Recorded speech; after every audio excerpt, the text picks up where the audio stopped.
بسم اللہ الرحمن الرحیم۔ حضرت عائشہ رضی اللہ تعالیٰ عنہ نے فرمایا کہ عورت کے اندر 3 خوبیاں اللہ کو بہت ہی زیادہ پسند ہیں۔ جب پوچھا گیا کہ اے ام المومنین، عورتوں کی وہ کون سی خوبیاں ہیں جو اللہ تعالیٰ کو بہت پسند ہیں، تو فرمایا نمبر 1 پردہ، یعنی پردہ کرنے والی عورت اللہ کو بہت زیادہ پسند ہے۔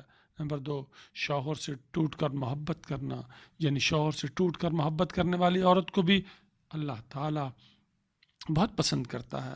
نمبر 3 اللہ کے حضور جھکنے والی عورت، نماز پڑھنے والی عورت، قرآن پڑھنے والی عورت، قیام رکوع اور سجود کرنے والی عورت۔ آج کل کی عورت کہتی ہے بچوں میں مصروف ہوں، اس لیے نماز پڑھنے کا وقت ہی نہیں ملتا، اللہ کے حضور جھکنے کا وقت ہی نہیں ملتا۔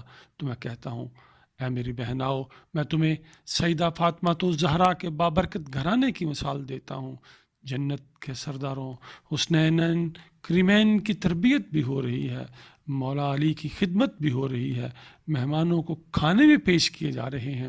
جب رات ہوتی ہے تو سیدہ فاطمہ الزہرا سونے کے لیے بستر بچھانے کی بجائے اللہ کے حضور مصلی بچھا لیتی ہیں، قیام کرتی ہیں، رکوع کرتی ہیں، اور پھر جب سجدے میں جاتی ہیں تو ایک کے بعد دوسرا سجدہ ابھی مکمل نہیں ہوا ہوتا تو صبح ہو جاتی ہے۔